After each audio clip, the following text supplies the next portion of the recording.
Selamat siang Bapak dan Ibu, terima kasih atas kesempatannya. Saya akan mempresentasikan proposal yang tim kami ajukan terkait matching fund, yaitu upaya holistik terintegratif melalui pemberdayaan masyarakat untuk penekanan kasus diabetes mellitus, pilot project kebijakan strategis pangan dan gizi untuk preventif diabetes mellitus. Lanjut. Sebagai ketua pengusul, saya sendiri, Oktia Worokasmini, dan kami mempunyai 4 anggota. Rekam jejak pada kegiatan yang kami usulkan. Yang pertama, draft usulan kebijakan strategis pangan dan gizi dalam upaya preventif diabetes mellitus yang kami hasilkan pada tahun 2022. Kemudian penelitian gambaran ketersediaan pangan sehat di berbagai tingkat penjajah, ini juga pada tahun 2022. Berikutnya, kami juga menghasilkan penelitian berbasis kompetensi pendanaan dari Dikti dengan judul Perencanaan Program Gizi Berbasis Potensi Lokal di Daerah Urban dan Suburban yang dilakukan selama 3 tahun, tahun 2016 sampai dengan 2018, dan kerjasama dengan mitra UMKM, penelitian terkait upaya konservasi pangan untuk penekanan kasus diabetes mellitus, pemanfaatan bekatul, tipe batas, pemilihan berbagai varian ubi jalar, dilakukan tahun 2020 sampai dengan 2022, yang semua terfokus pada diabetes mellitus. Perumusan masalah, eh, masalah yang ada di lapangan, yaitu yang pertama, kurangnya pengetahuan yang mendukung perilaku hidup bersih dan sehat. Yang kedua, ketersediaan makanan sehat di lingkungan terkait pada produsennya, toko atau penjual, dan kebijakan. Kurangnya pemanfaatan pelayanan kesehatan, kemudian kurangnya keterlibatan institusi non-kesehatan dan masyarakat, dan belum tersedianya payung regulasi atau kebijakan tingkat nasional maupun daerah terkait upaya pembatasan garam gula yang siap diimplementasikan. Hal ini, masalah yang ada di lapangan ini menimbulkan perilaku yang tidak sehat di masyarakat, terutama terkait dengan konsumsi makan dan aktivitas fisik. Di mana konsumsi makan ini merupakan determinan atau faktor utama pencetus tingginya kasus diabetes mellitus di masyarakat, yang bisa kita lihat meningkat dari 6,9% menjadi 8,5% pada tahun 2022. Kemudian kasus diabetes mellitus anak meningkat 70 kali lipat dari tahun 2010 sampai dengan Januari 2023, di mana penyakit diabetes ini akan berdampak pada kematian dini, komplikasi seluruh sistem tubuh, penurunan kualitas sumber daya manusia, dan dampak ekonomi bagi negara maupun bagi keluarga. Eh, Terkait dengan masalah yang ada di lapangan, maka dibutuhkan peran aktif atau pemberdayaan di semua lini, yaitu pemerintah, Pemda, universitas, dalam hal ini adalah UNES, Dinas Kesehatan, Puskesmas, Posbindu PTM, perusahaan atau industri makanan minuman, toko penjual makanan minuman, masyarakat segmen sekolah, keluarga, maupun masyarakat umum. Oleh karena itu, kami mengusulkan proposal kegiatan ini. Lanjut. Untuk urgensi Reka Cipta ini adalah menumbuhkan peran aktif komponen masyarakat di berbagai lini untuk bekerja sama, baik berupa masyarakat keluarga, kader kesehatan, posbindu PTM, klinik privat, industri produksi makanan dan minuman, toko penjajah makanan di berbagai kategori, segmen sekolah, serta mahasiswa yang merupakan kegiatan secara holistik dan terintegratif.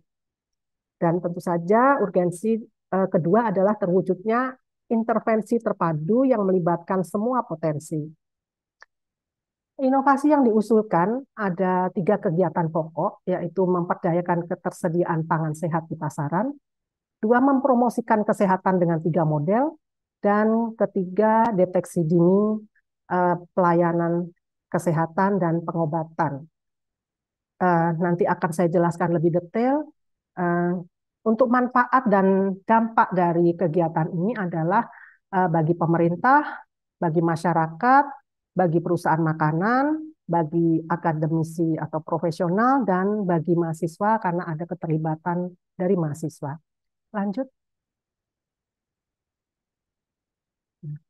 Untuk tahapan kegiatan Bapak dan Ibu, tahapan persiapan dan sosialisasi ini dilakukan pada bulan pertama, yaitu koordinasi dengan pihak terkait, perizinan, serta kelengkapan administrasi yang lain.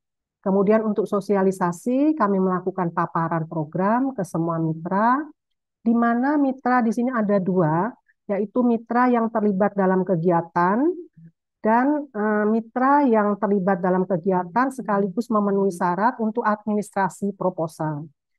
Di mana mitra yang terlibat dalam kegiatan ini cukup banyak, kita bisa lihat di sini. Dalam tahap pelaksanaan dilakukan pada bulan kedua sampai kelima. Kegiatan pertama terkait ketersediaan pangan sehat. Ada beberapa kegiatan. Yang pertama adalah pemberian penghargaan kepada perusahaan atau industri makanan minuman yang telah memproduksi makanan-makanan bebas gula, rendah gula, atau gula terpisah. Kemudian bersamaan itu juga dilakukan pengembangan dan produksi makanan atau minuman bebas gula, rendah gula, gula terpisah. Jadi setelah pemberian penghargaan, kemudian mengembangkan, perusahaan diharuskan mengembangkan. Gitu. Kemudian yang ketiga, dilakukan promosi dalam bentuk pameran yang dilakukan di beberapa kota besar di Jawa, yang bekerja sama dengan industri makanan dan minuman, maupun melakukan promosi kesehatan oleh mitra-mitra yang terkait. Kemudian membentuk fasilitasi etalase khusus makanan sehat di mitra toko penjual makanan supaya mereka yang datang ke penjajah makanan tersebut bisa lebih mudah untuk mendapatkan, dan bagi yang melihat mungkin akan tertarik untuk mencoba dan selanjutnya meneruskan makanan sehat ini. Kemudian penawaran khusus makanan bebas atau rendah gula pada perusahaan dengan aplikasi online. Dan kegiatan satu yang terakhir adalah menyusun naskah akademik melalui FGD. Berikutnya adalah yang kedua, yaitu melakukan promosi kesehatan melibatkan mahasiswa S1, S2, dan S3 kesehatan masyarakat, di mana promosi dilakukan melalui 3 model, yaitu bersamaan dengan kegiatan 1 dan 3, kemudian saat kegiatan di Posbindu PTM, dan melalui segmen sekolah yang dibantu oleh mitra klinik swasta atau privat. Kemudian kegiatan yang ketiga adalah meningkatkan deteksi dini melalui peningkatan kinerja Posbindu PTM, melalui kerjasama dengan klinik privat atau swasta. Di mana masing-masing kegiatan ini sudah kami tentukan outputnya, seperti output kegiatan pada kegiatan satu ini adalah peningkatan aktivitas peran serta pihak perusahaan, makanan dan minuman, dan toko penjual makanan minuman, serta naskah akademik. Sedangkan output yang kedua dari kegiatan ini adanya peningkatan pengetahuan sikap dan perilaku terkait perilaku hidup sehat dan bersih. Dan output yang ketiga, kegiatan ketiga adalah peningkatan aktivitas Posbindu PTM pada aspek jumlah kunjungan, deteksi dini dan komplikasi penderita. Demikian Bapak dan Ibu yang bisa saya sampaikan. Terima kasih atas perhatiannya.